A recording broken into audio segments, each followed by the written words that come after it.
In this world, man is not meant to toil like hogs. He must be intelligent to realize the importance of human life and refuse to act like an ordinary animal. A human being should realize the aim of his life, and this direction is given in all Vedic literatures, and the essence is given in Bhagavad Gita. Vedic literature is meant for human beings, not for animals. Animals can kill others, living animals, and there is no question of sin or death part.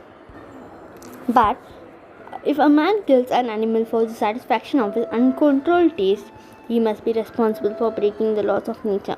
In the Bhagavad Gita, it is clearly explained that there are three kinds of activities according to the different modes of nature: the activities of godness, the of passion, and the of ignorance. Similarly, there are three kinds of eatables also: eatables in goodness, passion, and ignorance. All of this is clearly described, and if we properly utilize the instruction of Bhagavad Gita, then our whole life will become purified, and ultimately we will be able to reach the destination which is beyond the material sky. The destination is called Sanātana sky, the eternal spiritual sky. In this material world, we find that everything is temporary. It comes into being, stays for some time, produces some byproducts, divides, and then vanishes. That is the law of the material world, whether we use as an example this body or a piece of fruit or anything. But beyond this temporary world, there is another world of which we have information. This world consists of another nature which is Sanātana, eternal. Jiva is also described as Sanātana, eternal, and the Lord is also described as Sanātana in the 11th chapter. We have an intimate relationship with a Lord, and because of we are all qualitatively one, the Sanātana Dharma or sky, the Sanātana Supreme Personality, and the Sanātana living entities. The whole purpose of Bhagavad Gita is to receive our Sanātana occupation or Sanātana Dharma, which is the eternal occupation of the living entity. We are temporarily engaged in different activities, but all of these activities can be purified when we give up all these temporary activities and take up the activities which are prescribed by the Supreme Lord. This that is called our pure life. The Supreme Lord and his transcendental abode are both Sanātana. As the living entities and the combined association of the Supreme Lord and the living entities in the Sanātana abode is the perfection of human life. The Lord is very kind to the living entities because they are his sons.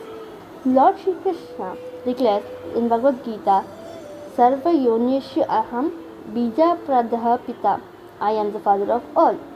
Of course, there are all types of living entities according to their various karma, but here the Lord claims that He is the father of all of them. Therefore, the Lord descends to reclaim all of these fallen conditioned souls to call them back to the Sanātana eternal sky, so that the Sanātana living entities may regain their eternal Sanātana position in eternal association with the Lord. The Lord comes himself in different incarnations, or he sends his confidential servants as sons or associates or acharyas to reclaim the conditioned soul.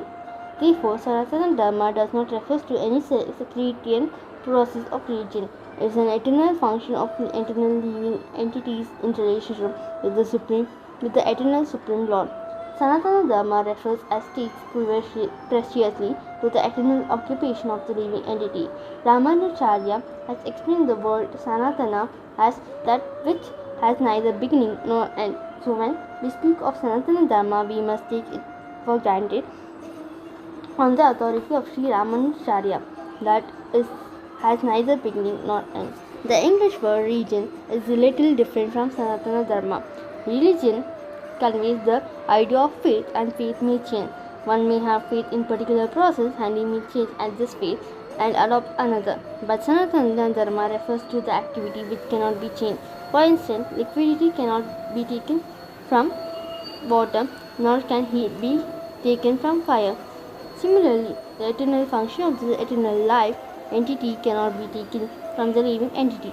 Sanātana Dharma is eternally integral with the living entity. When we speak of Sanātana Dharma, therefore, we must take it for granted on the authority of Sri Ramanujacharya. That has neither beginning nor end.